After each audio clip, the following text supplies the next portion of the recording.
ladies and gents, it's me, Ben Brooks, signing in. Hello.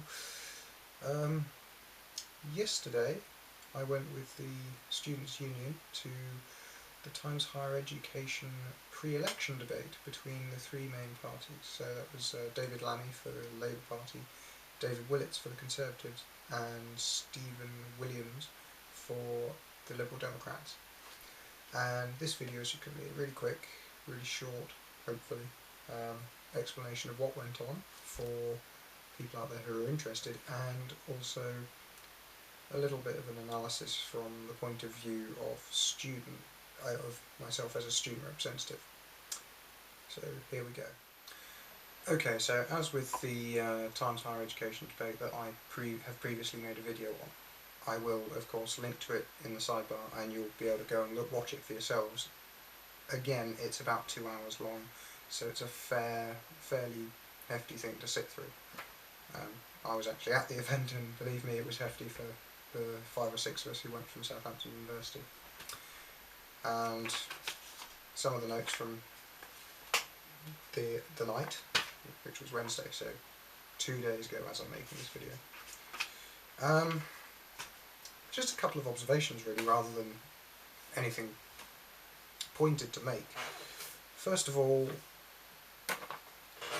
the two main parties, that is the Labour Party and the Tory Party, did seem to want to hide behind the upcoming Brown Review, and to an extent the Liberal Democrats did as well.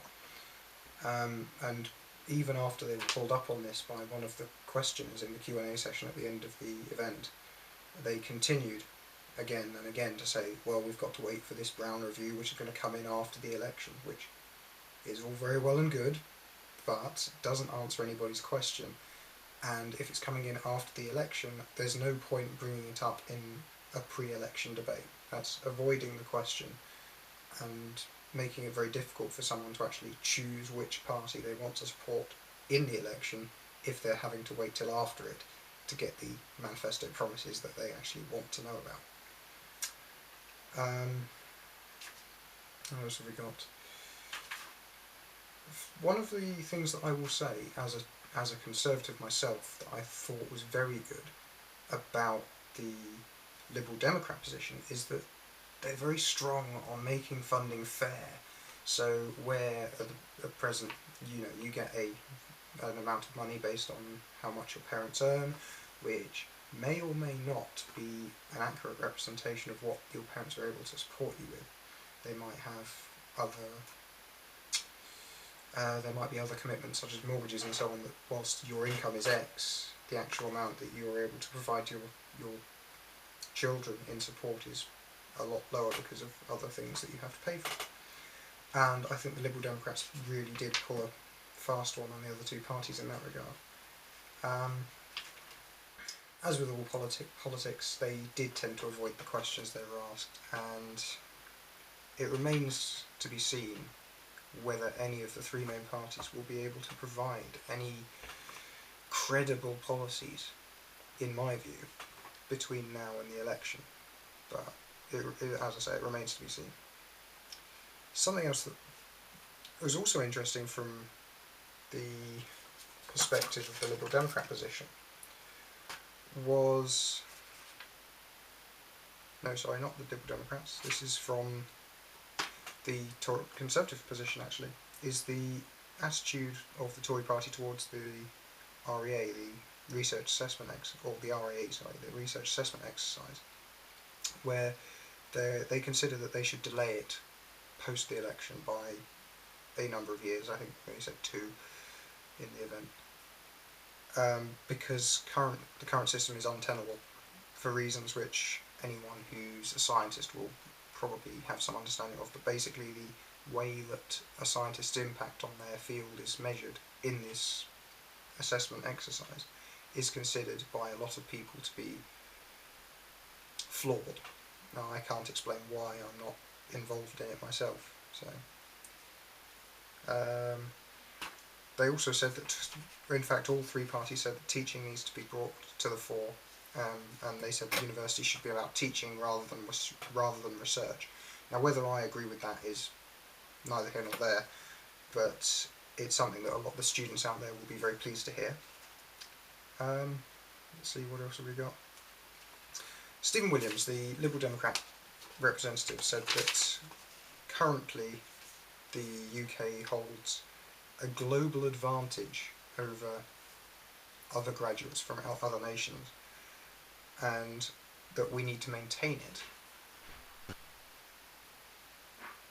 Now, I don't know how honest he was there, and I certainly don't know how true that is, but in my own personal opinion, and I think in the opinion of a lot of students these days in this country, the degrees that they are getting are very devalued compared to the degrees they would have got 10 years ago if they were studying the same courses.